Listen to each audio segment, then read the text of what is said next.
Picture this, it's around 550 BC.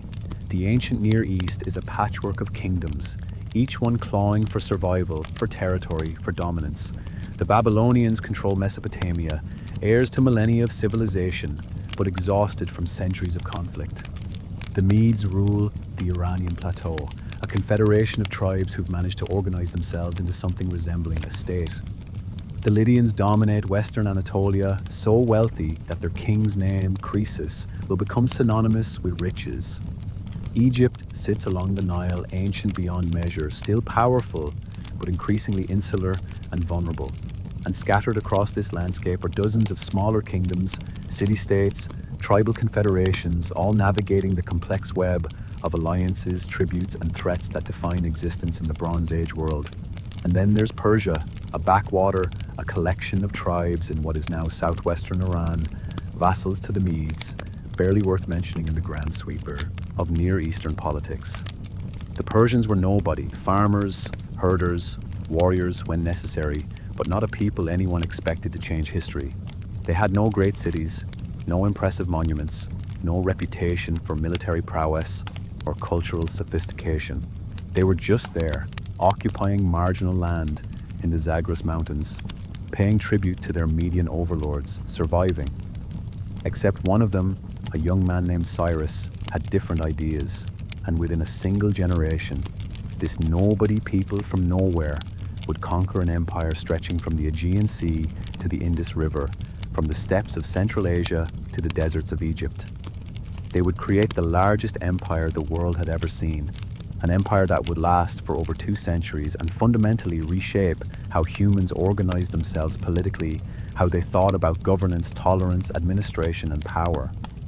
This is the story of the Persian Empire, not the dramatic Hollywood version with battles and exotic palaces, though those certainly existed, but the real story, the administrative story, the story of how a small tribal society transformed itself into a sophisticated imperial system, the story of the boring, grinding, essential work of building roads and collecting taxes and managing provinces and creating the infrastructure that allowed an empire spanning 3 continents to function. The story of bureaucrats and scribes and governors and tax collectors, the unglamorous people who actually made empire possible. This is going to take a while, because the Persian Empire lasted from roughly 550 BC to 330 BC, over 200 years, and there's a lot of ground to cover. The rise under Cyrus, the expansion under Cambyses and Darius, the long, slow stagnation under later rulers, the wars with Greece that everyone knows about, the internal intrigues and succession crises that barely get mentioned, the day-to-day reality of imperial governance that never makes it into the history books. All of it matters. All of it shaped not just the ancient world, but the modern one as well, because the Persians invented or perfected administrative techniques that empires would use for the next 2,000 years. So get comfortable. This is going to be detailed, thorough, occasionally tedious, and absolutely fascinating if you're the kind of person who wants to understand how empires actually work, rather than just reading about their greatest hits. The Persian Empire deserves better than a surface-level treatment. It deserves the full story, boring bits and all. And that's what we're going to explore tonight. Let's start at the beginning, with Cyrus the Great, though of course he wasn't called that yet. In 559 BC, he was just Cyrus, ruler of Anshan, a small Persian kingdom subordinate to the Median Empire. His grandfather, according to later sources, was Astyages, king of the Medes, which made Cyrus half Median by blood. The sources on this are contradictory and probably partly legendary, but what's clear is that Cyrus had legitimate connections to both Persian and Median royal families, which would matter immensely when he decided to rebel. The Median Empire was the dominant power in the region at the time. They'd helped destroy the Assyrian Empire, one of history's most brutal and efficient military machines, in the late 7th century BC. The fall of Nineveh in 612 BC had been cataclysmic, ending centuries of Assyrian dominance and creating a power vacuum that the Medes and Babylonians rushed to fill. The Medes took control of the Iranian plateau and eastern Anatolia, The Babylonians controlled Mesopotamia and the Levant, and both powers were content with this arrangement, at least temporarily. But the Median Empire was unstable. It was a confederation, really, held together by the personal authority of its king and the constant need to keep tribal leaders satisfied with loot, land, and status. Astyages, the Median king, when Cyrus came of age, was apparently not particularly good at this. Ancient sources describe him as cruel, paranoid, and unpopular. Whether these descriptions are accurate or later Persian propaganda designed to justify rebellion is impossible to know. But what's clear is that when Cyrus revolted around 553 BC, significant portions of the Median army defected to him rather than fight for Astyages. The rebellion took 3 years. It wasn't a quick, dramatic overthrow. It was a grinding civil war across the Iranian plateau, with tribal confederations shifting allegiances, armies marching back and forth across difficult terrain, and both sides trying to consolidate support among the various groups that made up the Median state. But by 550 BC, it was over. Cyrus had won. Astyages was captured, though reportedly treated well in captivity, and the Median Empire ceased to exist. But here's what makes Cyrus remarkable. He didn't destroy the Median state, he absorbed it. Instead of massacring the Median nobility, executing potential rivals, and imposing Persian dominance through terror, Cyrus did something unusual. He kept Median officials in their positions. He maintained Median administrative structures. He presented himself not as a conqueror, but as the legitimate successor to the Median throne, a king who happened to be Persian, but who ruled over both peoples equally. The Medes weren't enslaved or reduced to second-class status. They remained partners in what was now called the Medo-Persian Empire, though increasingly it would simply be called Persian. This approach, pragmatic and almost gentle by ancient standards, would become characteristic of Persian imperial policy. Cyrus understood something that many ancient conquerors never grasped. You can control territory through fear, but you can't govern it effectively that way. If you want to build something lasting, something stable, you need buy-in from local elites. You need administrative continuity. You need the people who actually understand how to run things to keep running them, just under new management. With the Median Empire secured, Cyrus turned west. Cyrus of Lydia, legendary for his wealth, had been watching events in the Iranian plateau with growing alarm. The sudden emergence of a unified Medo-Persian state on his eastern border was a threat he couldn't ignore. According to Herodotus, who tells the story with delicious irony, Croesus consulted the oracle at Delphi about whether he should attack Persia. The oracle responded that if Croesus attacked, a great empire would fall. Encouraged by this prophecy, Croesus invaded. He was right about the empire falling. It was his own. The war began around 547 BC. Croesus apparently expected a quick victory. Lydia had a powerful army, significant wealth, and Greek allies along the Ionian coast. But Cyrus proved to be a far more capable military commander than anyone anticipated. The initial battles were inconclusive. Both armies fought hard, took casualties, and withdrew to prepare for further campaigns. Croesus, assuming the war would resume in spring after winter, made campaigning impossible, dismissed most of his army, and sent messages to his allies requesting reinforcements for the next year's campaigning season. Cyrus didn't wait. He pressed forward through winter, catching the Lydian army before it could fully mobilize. The decisive battle took place outside Sardis, Lydia's capital, and it was a disaster for Croesus. The Persians deployed camels in the front lines, and the smell reportedly panicked the Lydian cavalry horses, disrupting their formations and neutralizing Lydia's most effective military arm. Whether this story is true or just a colorful detail added later by Herodotus is debatable, but what's certain is that the Lydians were defeated, Sardis was besieged, and within 14 days the city fell. Croesus himself was captured. Again, different sources give different accounts of what happened next. Some say Cyrus intended to burn Croesus alive, but relented at the last moment. Others say Croesus became an advisor to Cyrus. What matters is that Lydia, one of the wealthiest kingdoms in the world, was now part of the Persian Empire, and with Lydia came control of the Greek cities along the Ionian coast, cities like Miletus and Ephesus that would later play crucial roles in Persian-Greek conflicts. The conquest of Lydia brought enormous wealth into Persian coffers. Croesus's legendary gold reserves now belonged to Cyrus.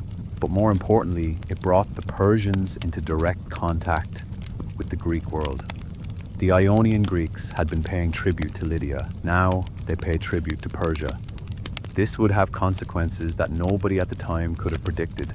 Consequences that would define much of the next 2 centuries of Persian history. With the West secured, Cyrus turned his attention east. The sources for this period are frustratingly vague.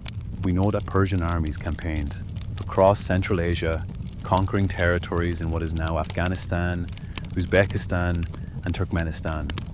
We know that Persian control eventually extended to the borders of India, but the details are scarce, fragmentary, often contradictory.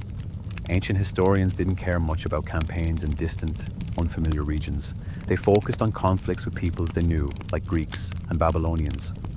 What we can piece together is that the expansion eastward took years and involved subduing numerous tribal confederations, nomadic groups, and small kingdoms. The fighting was probably brutal. Central Asian tribes were tough, mobile, and experienced at warfare. They knew their terrain intimately. They could retreat into mountains or deserts where conventional armies struggled to follow, but somehow, through a combination of military force, diplomacy, and strategic marriages that created alliances, Cyrus brought these regions under Persian control. And then, with his empire stretching from Western Anatolia to Central Asia, Cyrus made his move on the greatest prize of all, Babylon. The conquest of Babylon in 539 BC is one of the most significant events in ancient history, yet much about it remains mysterious. Babylon was the jewel of Mesopotamia, heir to thousands of years of Sumerian, Akkadian, Assyrian, and Babylonian civilization. Its hanging gardens were considered one of the wonders of the ancient world. Its walls were massive, supposedly wide enough for chariots to race along the top. Its ziggurat dedicated to Marduk, the patron god, dominated the skyline. But Babylon in 539 BC was not the invincible city it appeared to be.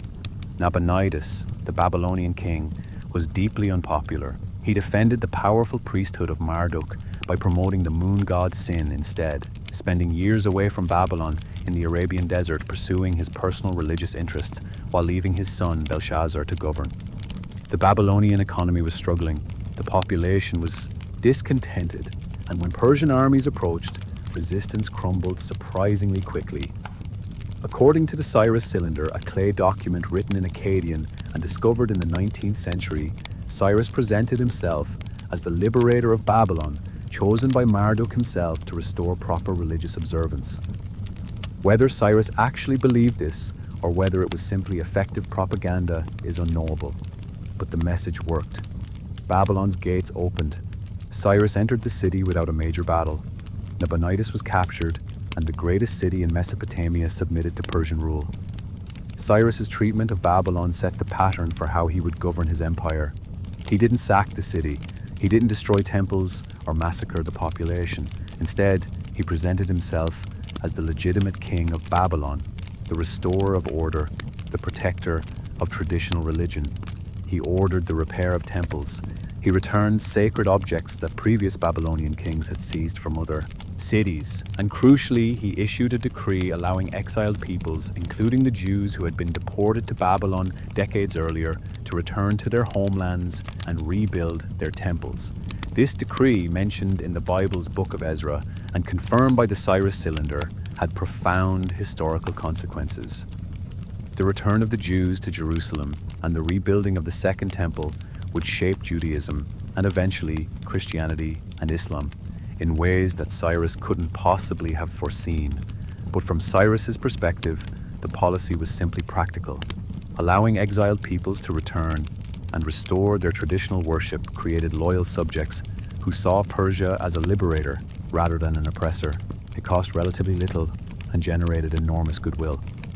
By the end of Cyrus's reign, the Persian Empire controlled territory stretching from the Aegean to Central Asia.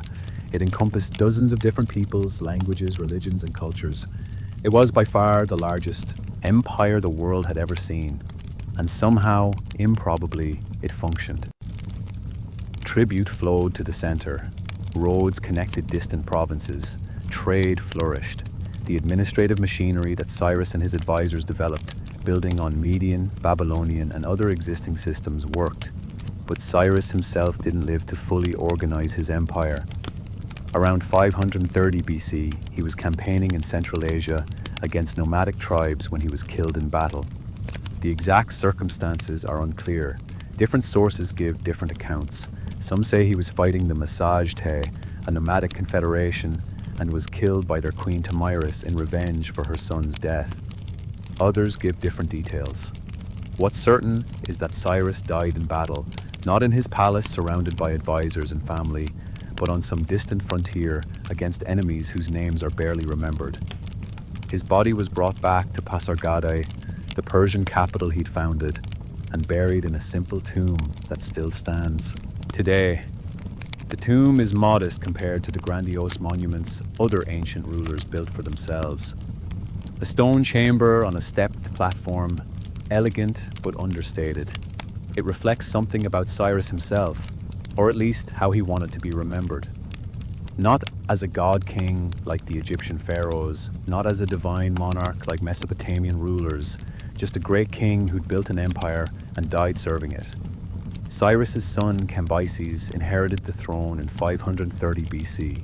He also inherited an empire that was still being organized, still being integrated, still figuring out how to govern such vast and diverse territories.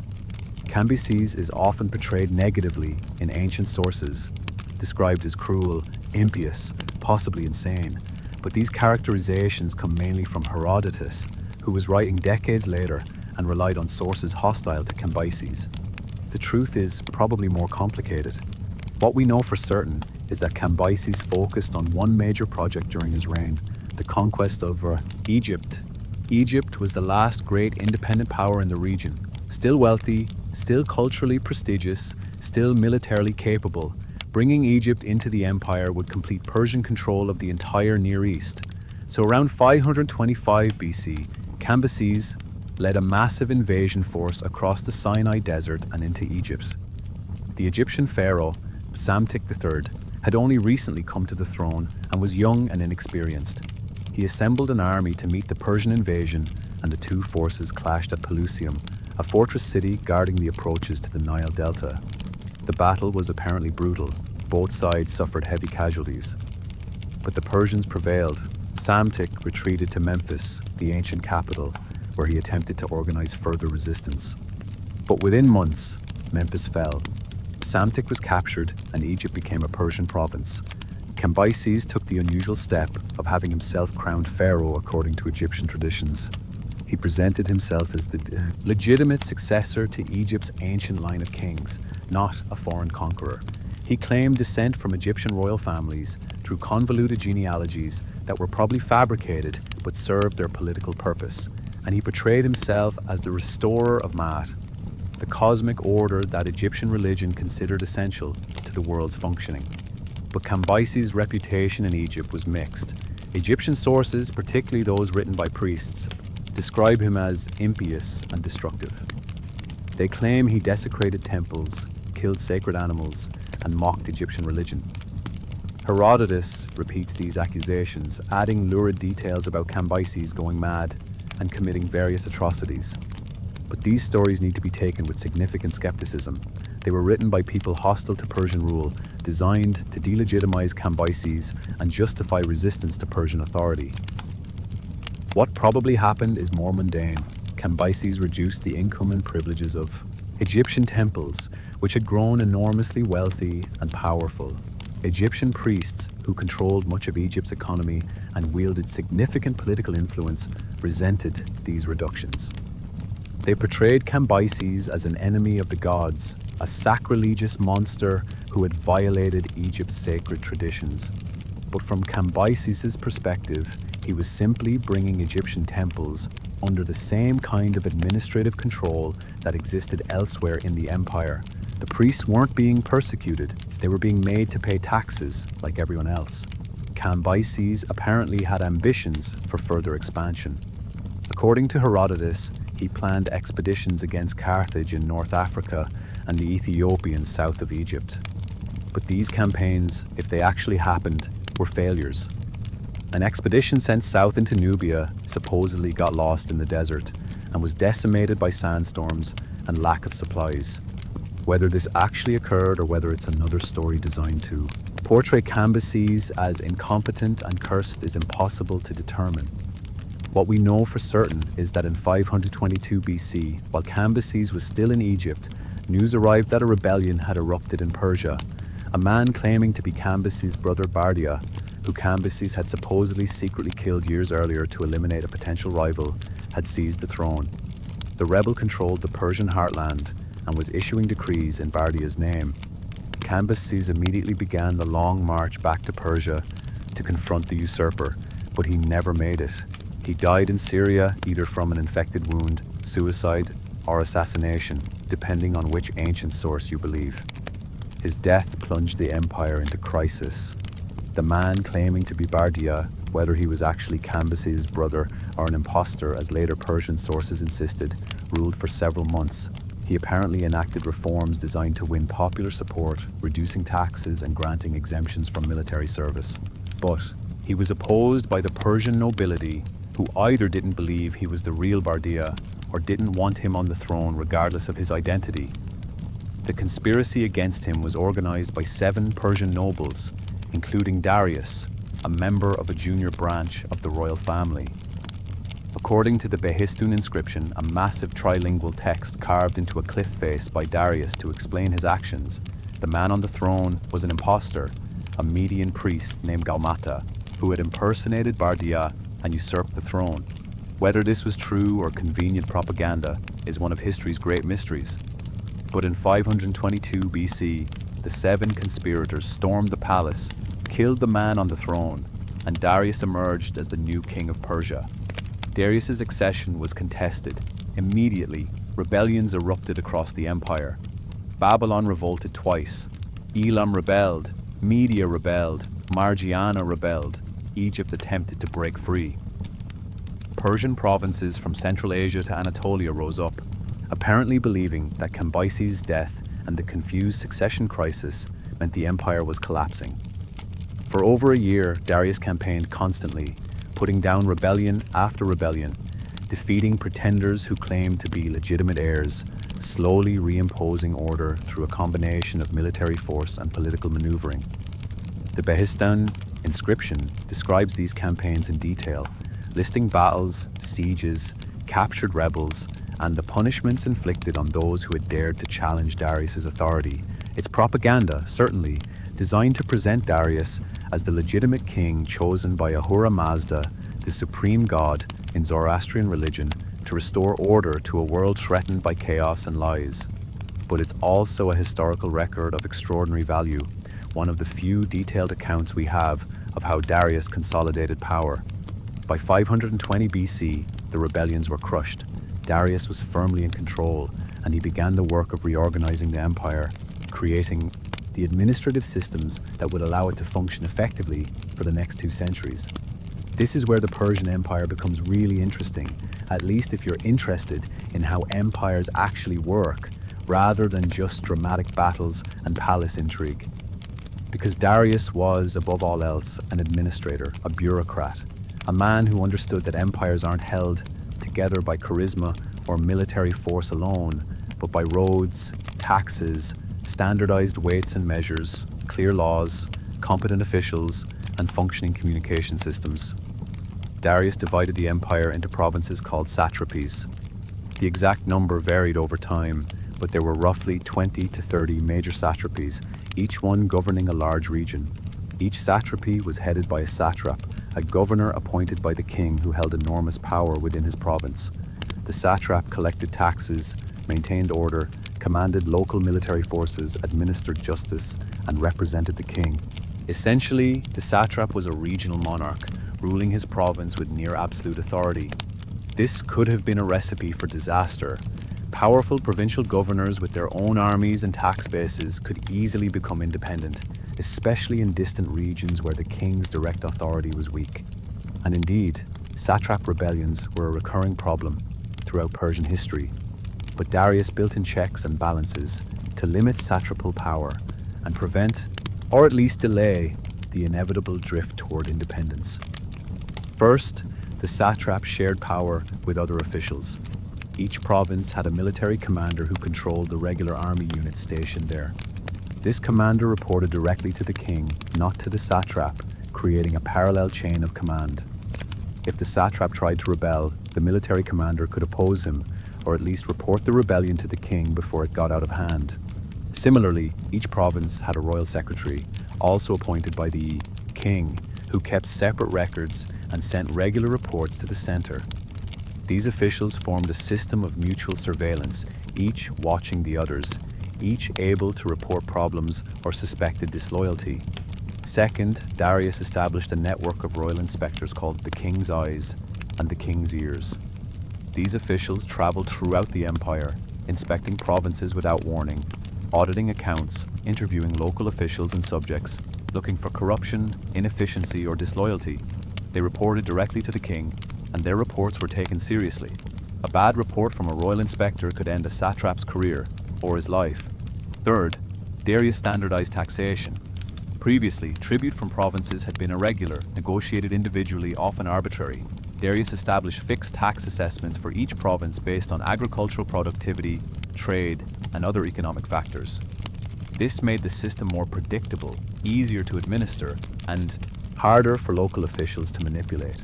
We have records of these tax assessments from Herodotus, who lists what each province paid annually in silver talents. The amounts varied enormously. Egypt and Babylon, the empire's wealthiest regions, paid the most. Poorer, more marginal provinces paid far less, but everyone paid something, and the system generated enormous revenue for the central government. The taxes were collected in silver, which required a monetized economy. Darius didn't create coinage. That was a Lydian innovation adopted by the Persians after conquering Croesus, but he standardized it, creating a royal coinage system with gold darics and silver segloi that became the empire's standard currency. This facilitated trade, made tax collection easier, and helped integrate the diverse economies of the empire into a single system. But Darius's most impressive achievement was probably the royal road system. Roads aren't glamorous, they don't feature in epic poems or dramatic paintings, but they're essential to governing large territories, and the Persians understood this better than any previous empire. Darius ordered the construction of a network of roads, connecting the empire's major cities and administrative centers. The most famous was the royal road running from Sardis in western Anatolia to Susa, one of the Persian capitals, a distance of roughly 1,600 miles. The royal road wasn't paved in the Roman sense. It was mostly compacted earth and gravel, maintained regularly to keep it passable. But it was a genuine road, not just a trail. It had rest stations every 15 miles or so, where royal messengers could change horses. It had larger stations at regular intervals with inns, stables, and supplies, and it allowed rapid communication across vast distances. Herodotus marveled at the speed of the Persian messenger system, claiming that nothing mortal traveled faster than the royal messengers who used the road. They rode in relays, changing horses at each station, traveling day and night, covering distances in days that would take ordinary travelers weeks or months. This communication network was crucial to maintaining imperial control. Orders from the king could reach distant provinces within days. Reports from provincial governors could reach the king quickly. Intelligence about rebellions, invasions, or other crises could be transmitted rapidly, allowing the central government to respond before situations spiraled out of control. The royal road wasn't just about moving messages. It also moved armies, trade goods, tribute, and ideas. It connected the empire physically in a way that made it function as a coherent political unit rather than just a collection of conquered territories. Darius also moved the imperial capitals multiple times throughout the year. The Persians didn't have a single capital like most kingdoms. They had 4 major administrative centers. Persepolis, built by Darius and located in the Persian heartland, served as the ceremonial capital and the site of the great spring festival celebrating the new year. Susa, an ancient city in southwestern Iran, was the main administrative capital where much of the day-to-day governing happened. Ecbatana, the former Median capital high in the Zagros Mountains, served as a summer residence where the court escaped the brutal heat of the lowlands. And Babylon, despite being a conquered city, retained its importance as an economic and cultural center. The king and his court moved between these capitals following a regular seasonal pattern. This rotation served multiple purposes. It allowed the king to be seen by different populations, maintaining his visible presence as ruler. It connected him to different regions and their specific concerns. It demonstrated that the empire had multiple centers, not just one dominant region. And practically, it allowed the court to follow pleasant weather, avoiding the worst of summer heat or winter cold in anyone. Location. Governing this empire required an enormous bureaucracy. Thousands of scribes, accountants, administrators, judges, military officers, engineers, and other officials worked for the imperial government. They were recruited from across the empire, not just from the Persian ethnic group. Babylonians, Egyptians, Greeks, Elamites, Medes, and dozens of other peoples served in the imperial administration, often rising to high positions based on competence rather than ethnicity. This inclusiveness was unusual for ancient empires, which typically privileged the conquering people and treated subject populations as second class. But the Persians understood that they were a numerical minority in their own empire. Ethnic Persians were perhaps a few 100,000 people governing an empire of tens of millions. They simply couldn't fill all the necessary administrative positions themselves. They needed local elites, people who understood local languages, customs, laws, and conditions. So they incorporated them, offering positions of power and prestige to those willing to serve the empire. This created a layer of local collaborators whose interests aligned with the empire's survival. A Babylonian official serving in the Persian administration had more to lose from the empire's collapse than from its continuation. His status, wealth, and power depended on the imperial system. So he had incentives to maintain that system, to suppress local rebellions, to keep the administration functioning. The Persians created a class of people whose personal interests tied them to the empire, making the whole system more stable and sustainable. The empire's official language for administration was Aramaic, not Persian. This choice was pragmatic. Aramaic was already the lingua franca of the Near East, widely spoken and written from Egypt to Mesopotamia. Using it meant that the empire could communicate with existing administrative systems without requiring everyone to learn Persian. Documents were written in Aramaic, translated locally when necessary.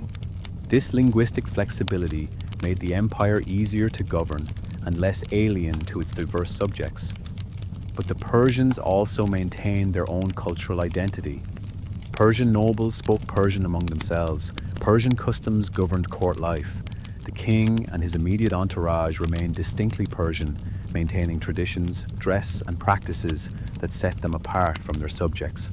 This created a two-tiered system.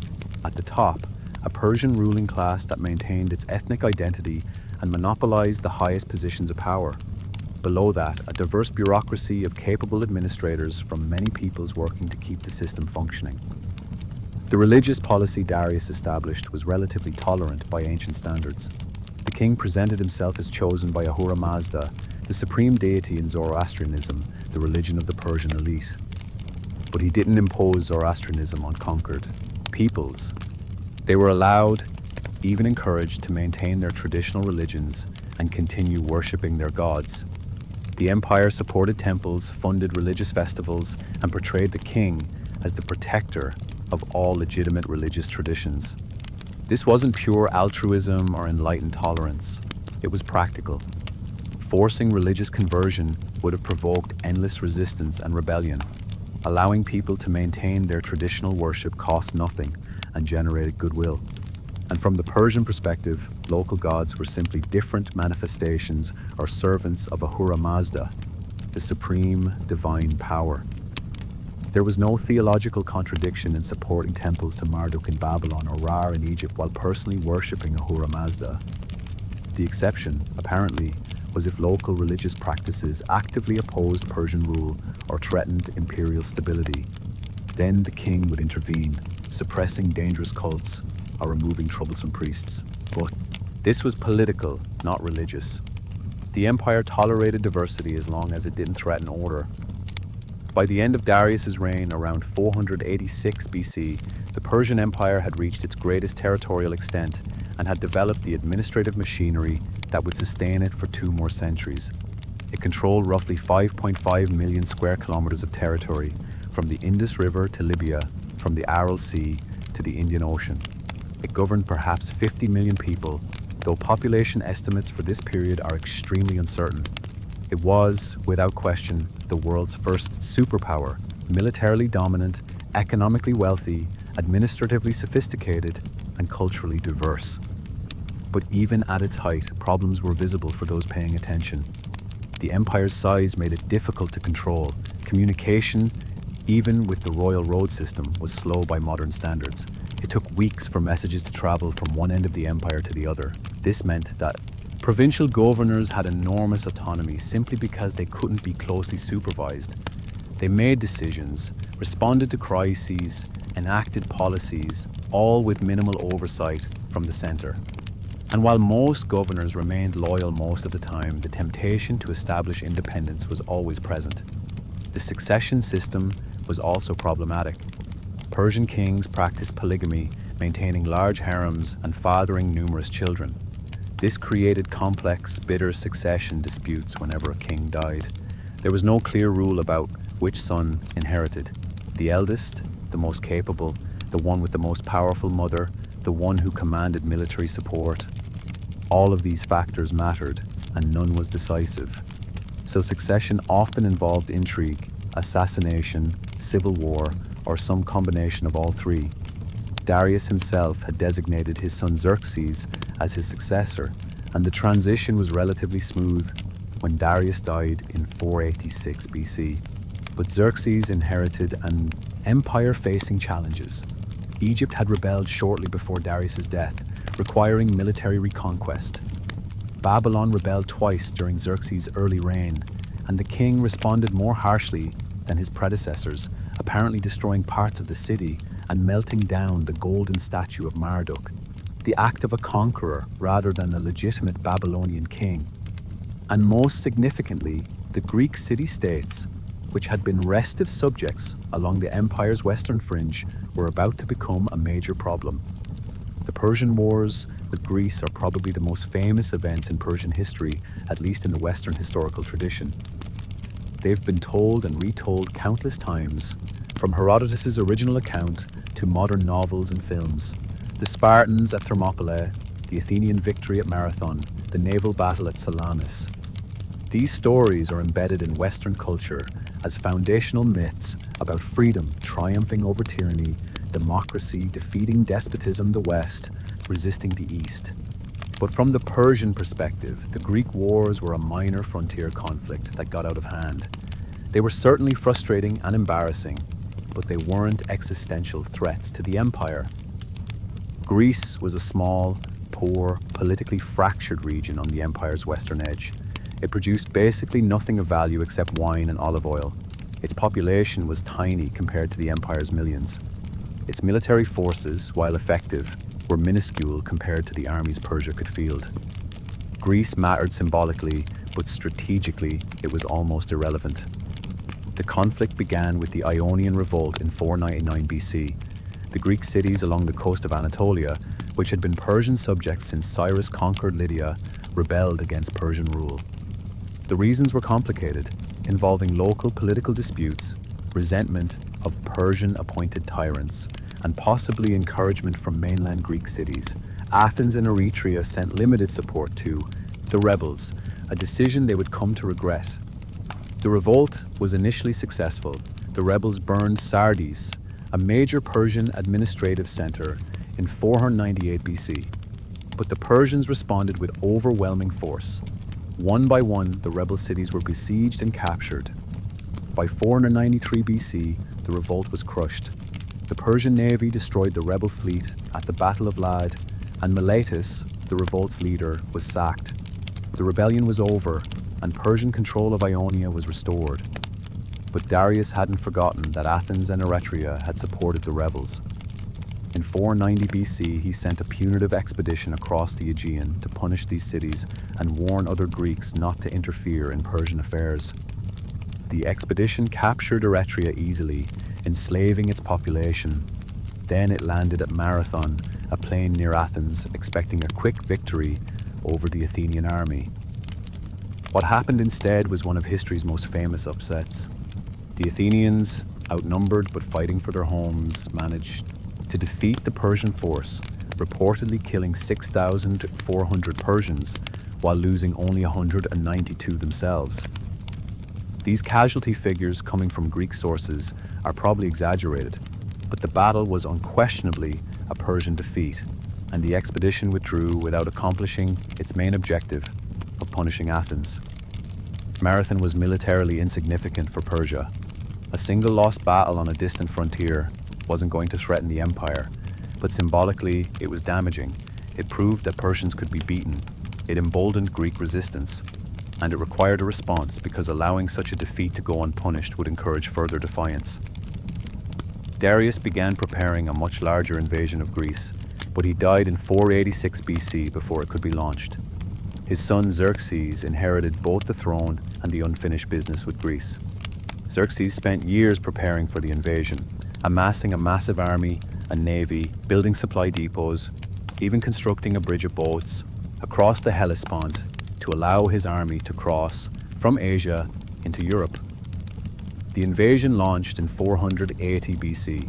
Xerxes' army, which Greek sources claim numbered in the millions, but was probably closer to 100,000, 300,000, marched through Thrace and into Greece.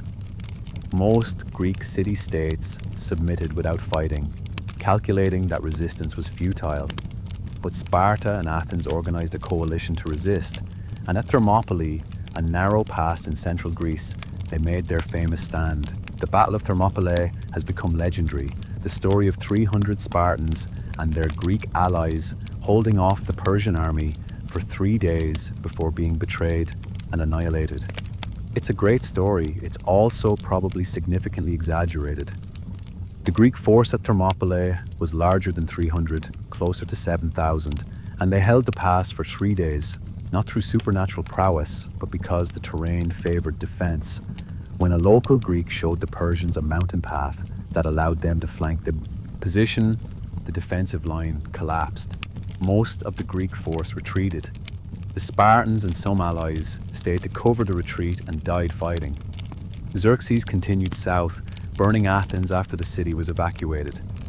The Persian fleet controlled the Aegean. The invasion seemed to be succeeding, but then came the Battle of Salamis, a naval engagement in the narrow straits near Athens, where the Greek fleet, heavily outnumbered, managed to defeat the Persian navy through superior tactics and knowledge of local waters. The Persian fleet was heavily damaged, and Xerxes, apparently fearing his army might be trapped in Greece without naval support, withdrew with most of his forces, leaving a smaller army under his general Mardonius to continue the campaign. Mardonius was defeated the following year at Plataea, and the Persian invasion force was driven out of Greece. Xerxes' grand expedition had failed. Greece remained independent, and the failure had consequences throughout the empire. It emboldened resistance in other regions. It damaged the king's prestige. It suggested that the empire was not invincible, that with courage and good strategy, smaller forces could defeat Persian armies. But again, from the Persian perspective, this was a frontier setback, not a disaster. Greece wasn't conquered, but it wasn't particularly important anyway. The empire remained intact, wealthy, and powerful. The loss of prestige was embarrassing, but manageable. Xerxes returned to his palaces and focused on building projects, particularly the expansion of Persepolis, adding magnificent audience halls and palaces that showcased the empire's wealth and artistic sophistication. The reign of Xerxes ended violently in 465 BC when he was assassinated by one of his courtiers, apparently as part of a palace intrigue involving succession disputes among his sons. His son Artaxerxes further took the throne after eliminating rivals, and the empire entered a period of relative stability punctuated by occasional crises. The wars with Greece continued sporadically for decades, but they were mostly small-scale naval conflicts and skirmishes that didn't fundamentally change the strategic situation. Persia controlled vast territories. Greece remained independent but weak and divided. The internal stability of the empire during the mid-5th century BC was remarkable considering its size and diversity. The administrative systems Darius had created functioned smoothly. Taxes were collected, roads were maintained, trade flourished, the empire's population grew, cities expanded, art and literature flowered. From Bactria to Egypt, from Ionia to the Indus, life continued under Persian rule with a remarkable degree of normalcy. But there were problems beneath the surface. The satrapal system, while effective at maintaining day-to-day order, created powerful regional magnates who sometimes acted more like independent rulers than loyal subordinates. Several satraps rebelled during this period, though most rebellions were suppressed relatively quickly.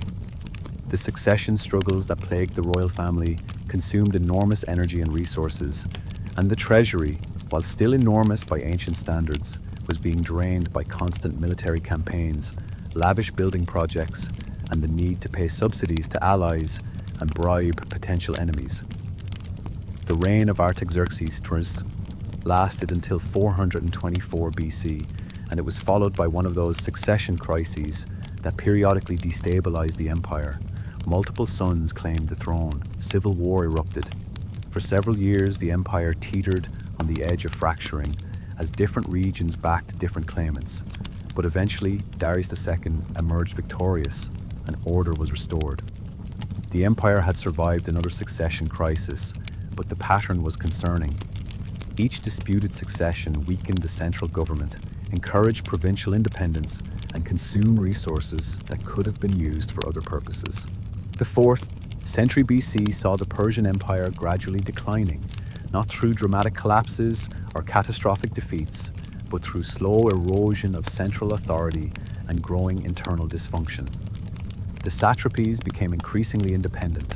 Local rulers maintained their own armies, collected taxes for themselves rather than sending full tribute to the king, and generally acted like independent monarchs who happened to formally acknowledge Persian suzerainty.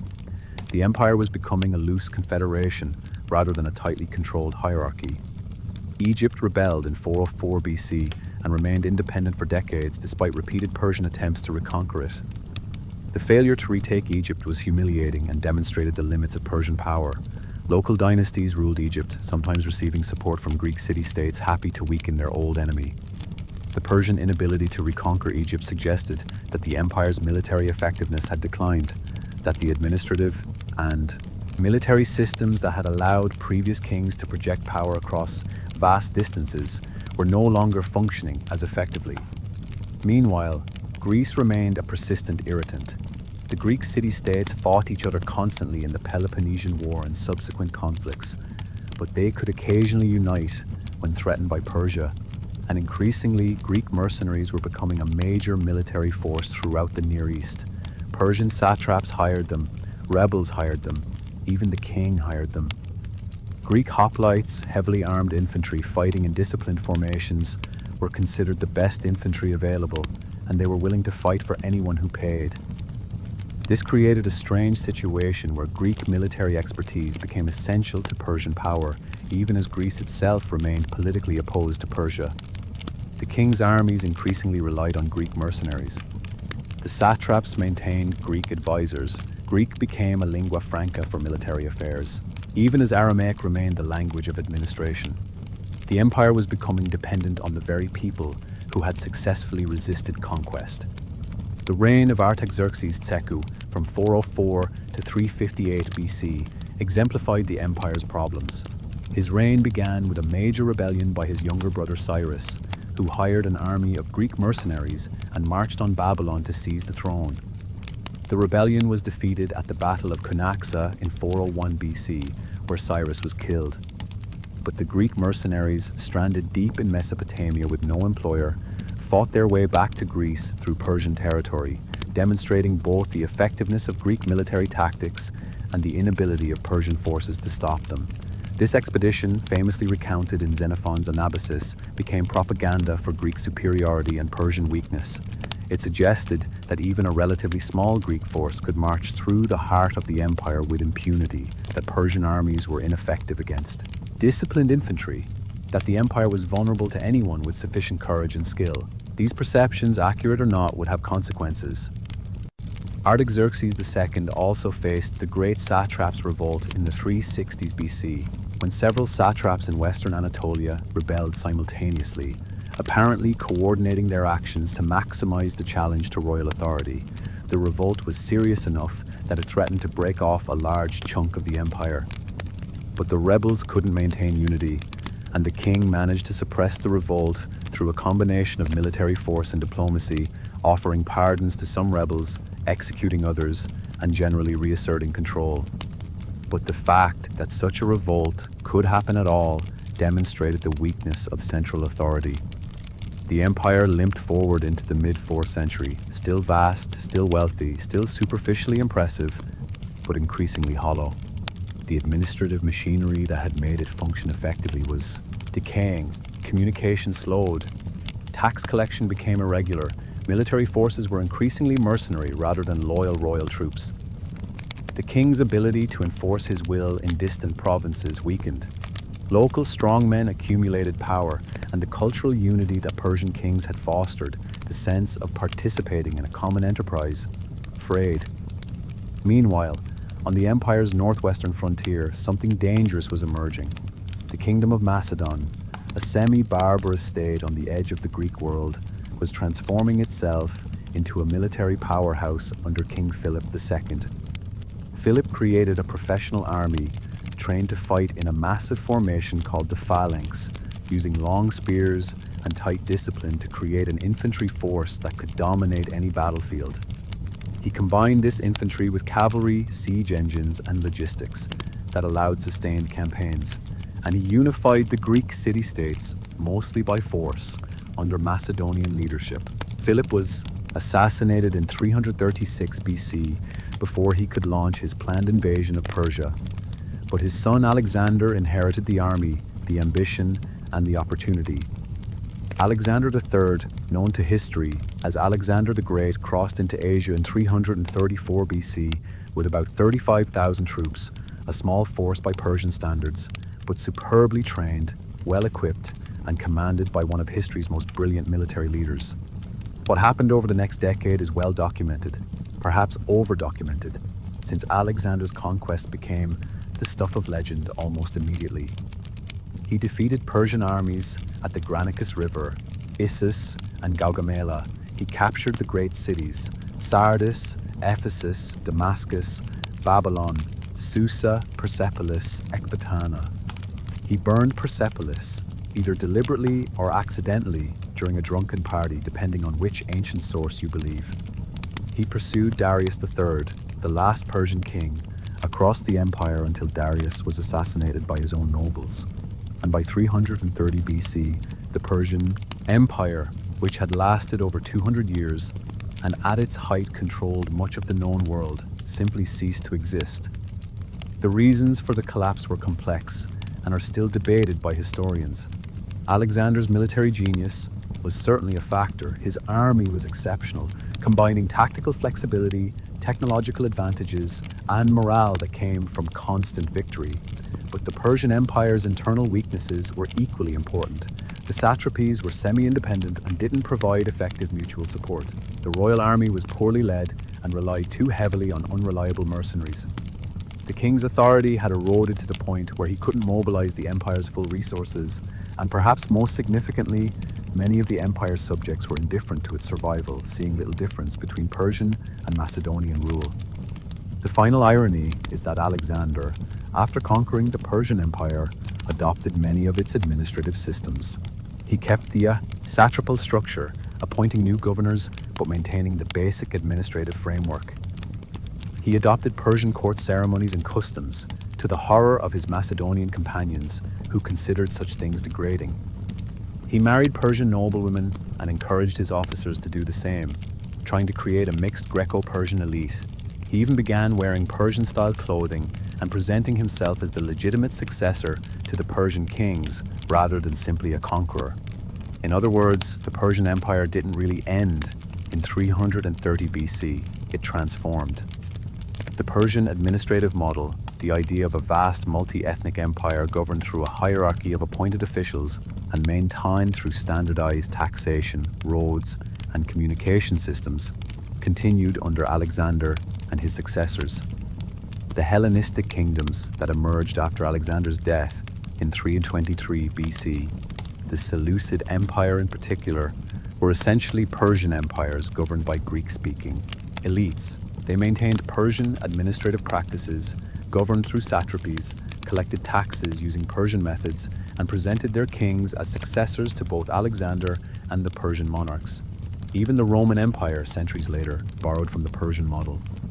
The provincial system, the use of client kings, the massive road networks, the courier services, all had Persian precedents. The Persians invented or perfected techniques of imperial governance that became standard for the next 2 millennia.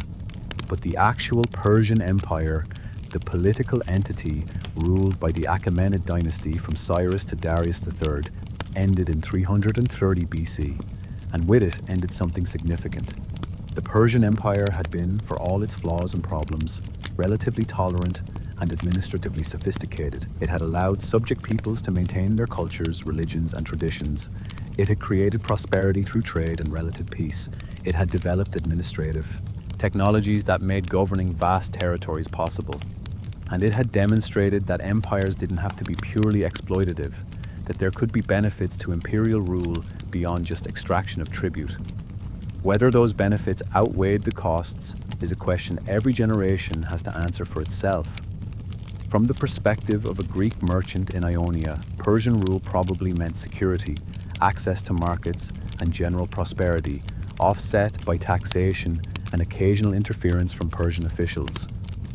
From the perspective of an Egyptian priest whose temple lost income and privileges, Persian rule meant loss of status and humiliation, offset by continued ability to practice his religion and maintain traditional ceremonies.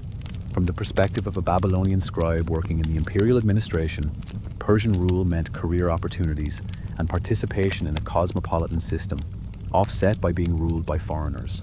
The empire's legacy is complicated and contested. In the Western historical tradition, heavily influenced by Greek sources, the Persians are often portrayed as despotic, oppressive, and culturally backward compared to the supposedly freedom-loving Greeks. This portrayal is propaganda, the perspective of one side in a long conflict.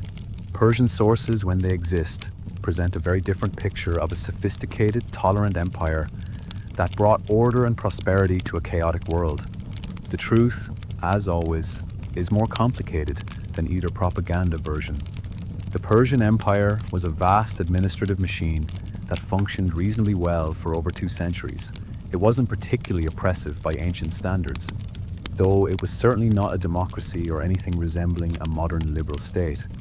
It extracted tribute from subject peoples, but also provided security, infrastructure, and administrative services. It maintained internal peace for long periods, allowing trade and culture to flourish, and it developed systems of governance that influenced every subsequent empire in the region. The boring details of how the empire actually functioned matter more than the dramatic stories of battles and conquests. The tax collectors, the road builders, the scribes, the provincial governors, the military garrisons, the messengers riding day and night along the royal road, these were what made the empire work. The kings were important, certainly.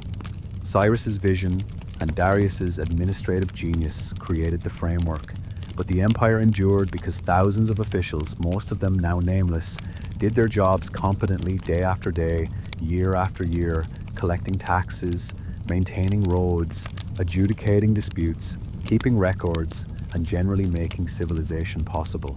And when you understand how the Persian Empire actually functioned, when you look past the dramatic stories to the boring administrative realities, you understand something important about how empires work. They don't run on charisma or divine right or military force alone.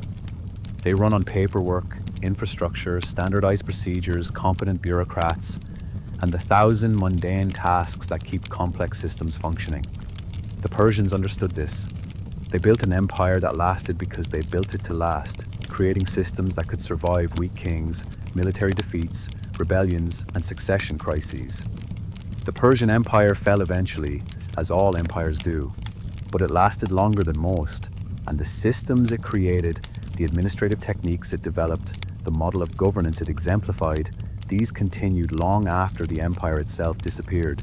Every empire that came after, from Alexander's to Rome's to the Islamic caliphates to the modern nation state, borrowed from Persian precedents. The satrapal system became the provincial system. The royal roads became imperial highways. The standardized coinage became state currencies. The administrative bureaucracy became the civil service. In a very real sense, we still live in a world shaped by Persian innovations.